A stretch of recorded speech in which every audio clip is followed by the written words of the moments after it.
Thank you to everyone who put this together and for giving me the chance to talk about this topic.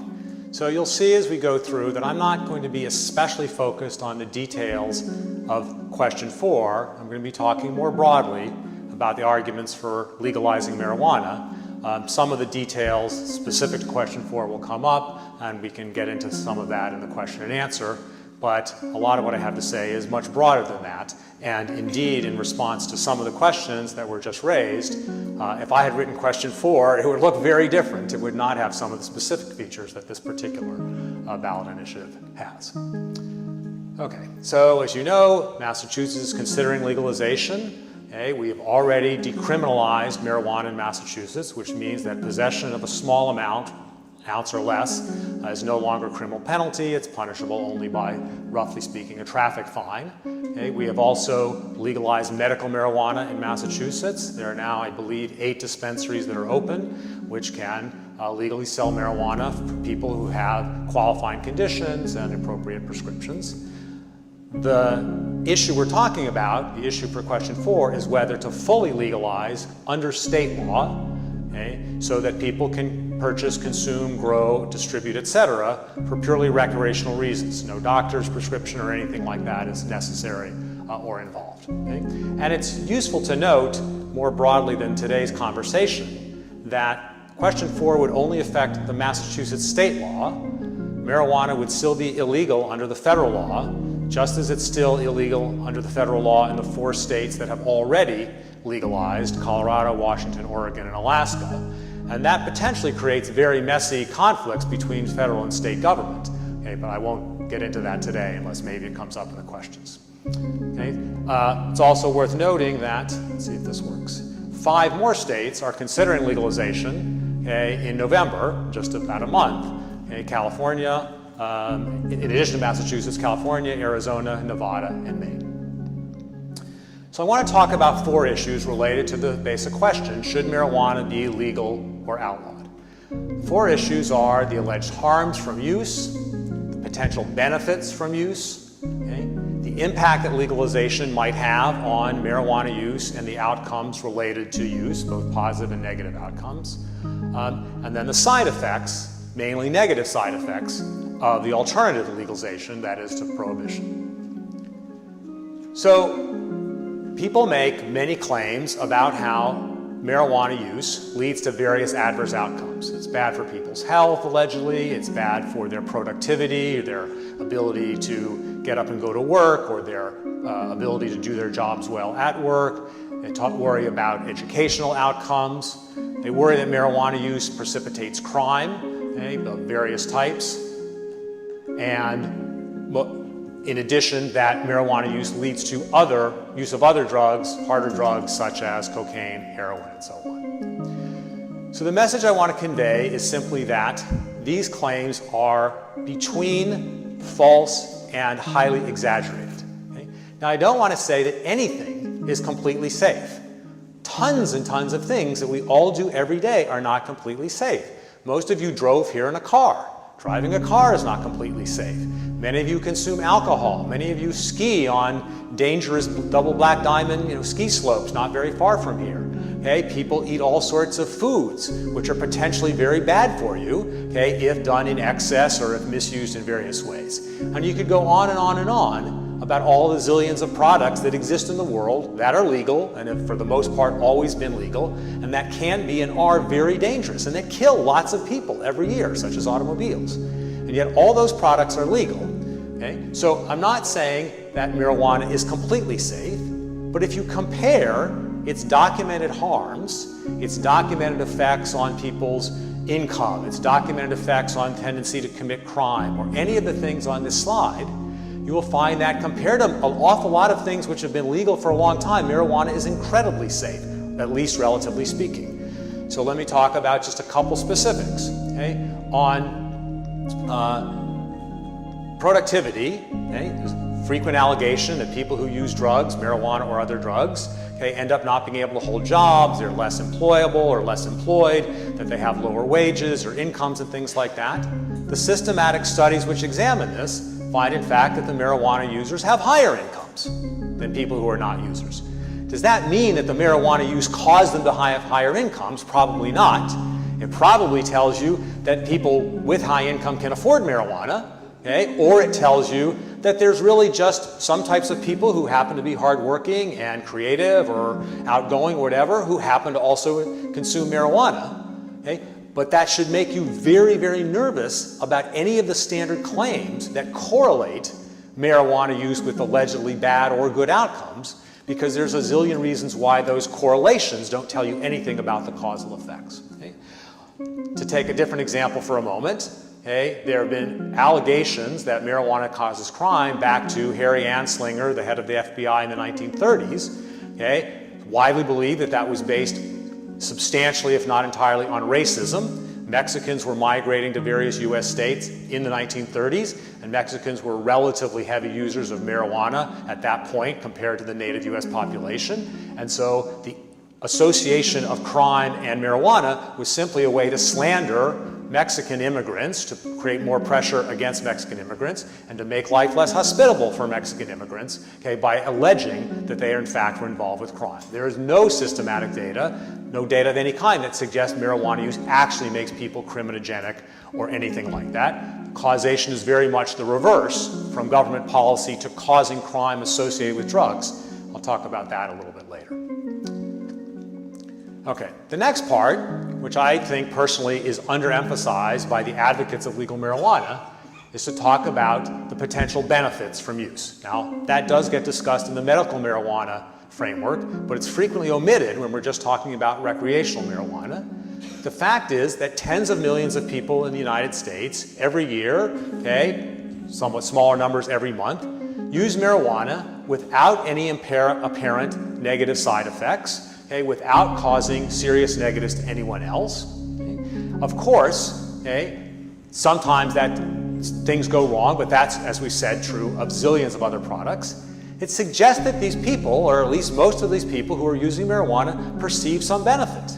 People choose to consume marijuana because it helps them relax, because it alleviates their back pain, because they enjoy being intoxicated. Okay. In a free society, the burden of proof should be on the restriction, those who want to restrict freedom, those who want to say people cannot do something that they want to do as long as they're not harming other people. And so the fact that lots of people seem to enjoy using marijuana and perceive a benefit, okay, should at a minimum be relevant to the discussion. We shouldn't dismiss the fact the key benefit of legalization is not the extra tax revenue or anything like that. It's the fact that by legalizing, we will allow people who want to use marijuana and who do so without harming others to be left alone to do what they want to do, the same way that people who consume alcohol or coffee or double black diamond ski slopes or anything else are left free to do what they would like to do as long as they're not harming anyone else. So now let's ask, okay, about some of the practical questions of what happens if you legalize marijuana. A standard assumption is that legalization will lead to some major increase in use of marijuana. Okay? So that's, of course, possible in principle. Okay? Marijuana prohibition creates penalties for being found in possession or purchasing marijuana. That may discourage some people. Prohibition leads to penalties for people who transport, sell, etc., grow marijuana. That, of course, tends to raise costs and should reduce the quantity of marijuana that's consumed. But the magnitude of that is an empirical question. Okay? Whether prohibition raises costs of producing marijuana a lot, whether the penalties have a significant effect, okay, in discouraging people from purchasing and using, is an empirical question. Okay? And there is no existing evidence that suggests a big effect. There are many, many studies of this, and there are many studies of similar questions, such as whether U.S. alcohol prohibition or other examples of alcohol or drug prohibition had major effects on consumption of the prohibited drug. None of them finds a big effect, and a very large fraction find essentially no effect. Okay?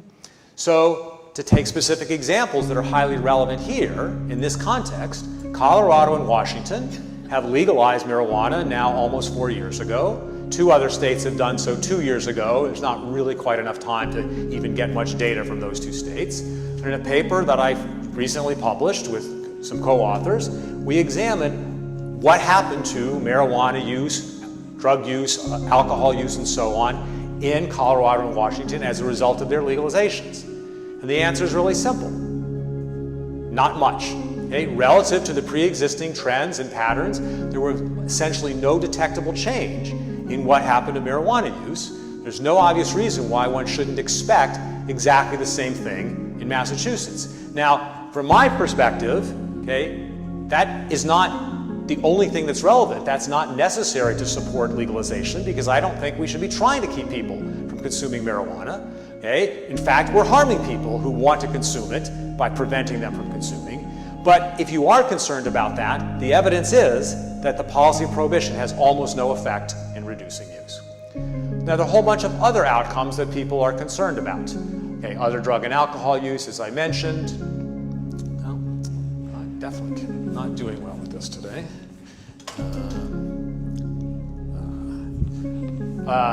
Traffic fatalities, crime, educational outcomes, and so on and so forth are things that people are worried about as a result of the possibility of increased marijuana use, etc. Now, if marijuana use didn't go up in any of these other states that legalized, didn't go up in Portugal when they legalized marijuana, didn't go up in Amsterdam when they legalized, and so on and so forth, then you wouldn't expect things that are allegedly due to marijuana use to go up, because use doesn't seem to go up, at least not very much.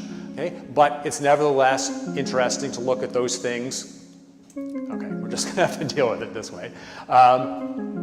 Deal with those things separately. So the paper that I just mentioned, the research, okay, that I've done and that lots of other people have done on what happened in Colorado, Washington, etc., on crime, on traffic fatalities, public health measures such as suicides, educational outcomes, economic outcomes, criminal justice expenditure, tax revenues. Okay, set aside tax revenues for a moment. On all these other things, the summary is very simple. No statistically meaningful, no noticeable effects, okay, of marijuana legalization. Okay, so whatever you think about marijuana, good, bad, or indifferent, if the policy doesn't change the use of it very much, then from that perspective, you should not be very concerned. Okay, now, if there were no change in use and no change in those outcomes, you might say, well then, why do we care whether we have prohibition or legalization? We should care because prohibition generates lots of costs. Okay? Potentially, prohibition leads to much more crime and violence. Why? Because prohibition creates underground markets. In underground markets, people resolve disputes with guns instead of with lawyers and arbitration and courts. It generates corruption because now the people in a particular industry have a strong incentive to bribe police, judges, etc., to look the other way when these transactions occur.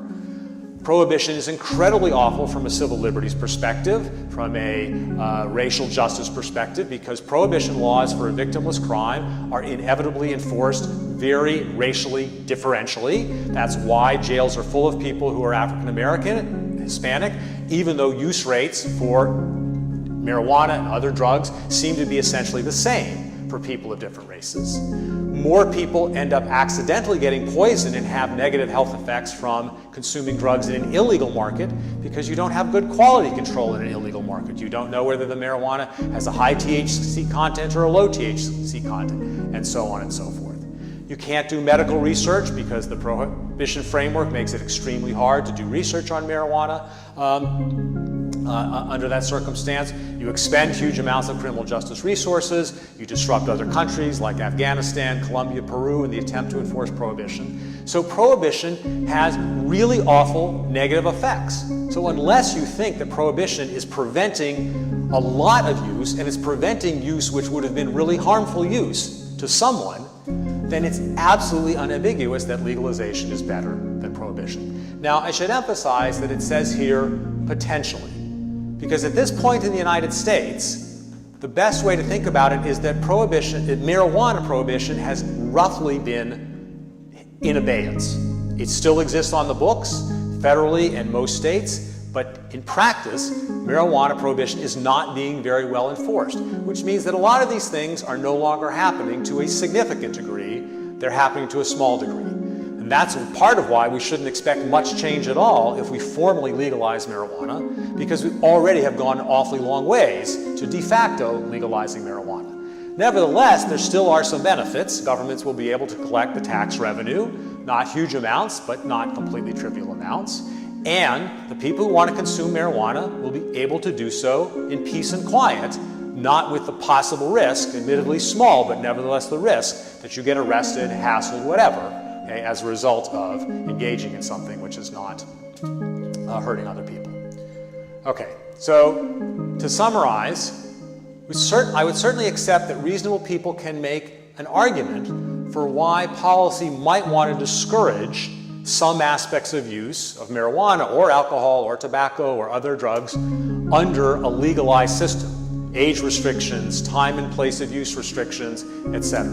Okay? But outlawing marijuana is inconsistent with any reasonable balance of the costs and benefits of possible negatives that sometimes occur from marijuana use versus all the negatives that occur with policy. Okay? Therefore, we're much better off having a legal regime and possibly appropriate taxes and regulation around that, okay, so that everyone transacts marijuana in a legal market. Thank you very much.